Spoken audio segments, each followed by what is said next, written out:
Hi everybody, Joey here again and welcome back. So when it comes to building a custom aquarium much like this one, an aspect that we often overlook in looking to save money as well as customizing or building it yourself is actually the plumbing. Now typically speaking, we simply just accept the fact that it all has to be bought in pieces and then put together. Unfortunately though, plumbing supplies can actually be surprisingly expensive as well as limited to availability depending on where you live. For example, the plumbing supplies on this tank cost me over $100, yet if I would have perhaps built the bulkheads myself and maybe a few of the connection pieces like the elbows, then I would have saved over $70 and it still would have done the same thing. So in today's video, I'm going to show you how to build bulkheads, adapters, as well as elbows, which are very common pieces needed in the aquarium hobby when it comes to plumbing, and an excellent start to showing what you can actually do yourself. The first thing you're going to need is a heat gun, and this is an invaluable piece of equipment.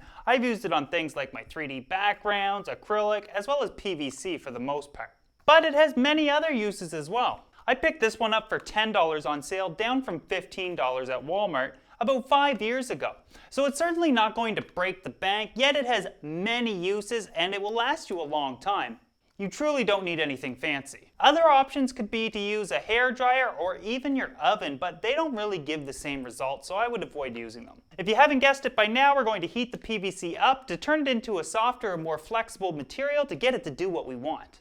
To create any sort of elbow, we want to heat the PVC up until it's soft. We want to heat it up a few inches on each side of the intended area that we want to bend, or it's going to collapse when you do try to bend it. If you find that you are constantly collapsing the pipe, you can fill the pipe up with sand or even salt, cap it off, and then heat it up and bend it. This will allow the PVC to still bend, but the sand will actually stop it from collapsing. You'll also want to make sure that you rotate the PVC pipe slowly.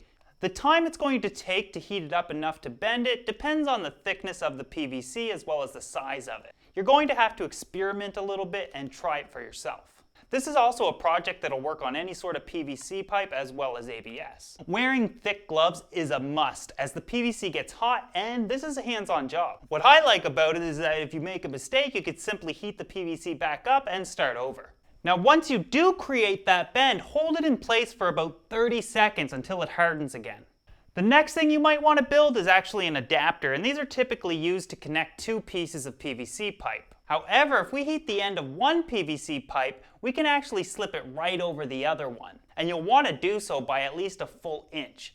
At this point, we want to keep it straight and keep twisting it back and forth until it cools so they don't actually stick together. Once you've created your new do-it-yourself PVC connection, you can go ahead and cement them as you normally would. One thing that I actually personally do every once in a while is my cuts can be slightly off in the PVC pipe. The PVC simply doesn't meet where I intended it to.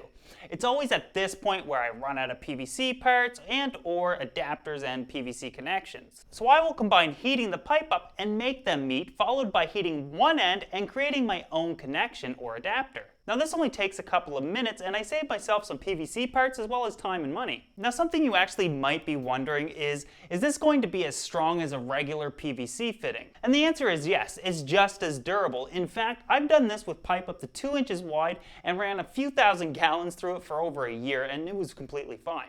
In fact, heating PVC up and even creating your own adapters is nothing new. It's been done for years. In the pond hobby as well as the swimming pool industry, this is actually extremely popular. Now obviously for elbows, since there's no real connection, there also means there's no chance of it leaking.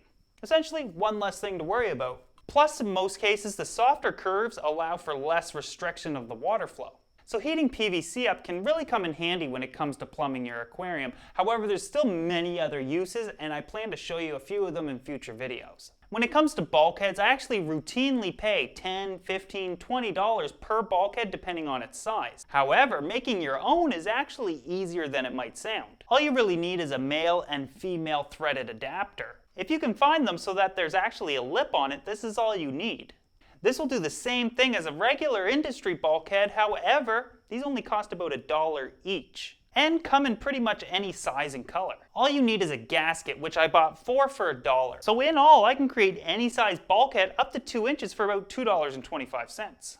You can always trim off what you don't need with a simple handsaw if you find them poking out too much. If you can't find a gasket, silicone will work as well, but it's more difficult to remove. With that said, we rarely ever need to remove a bulkhead anyways.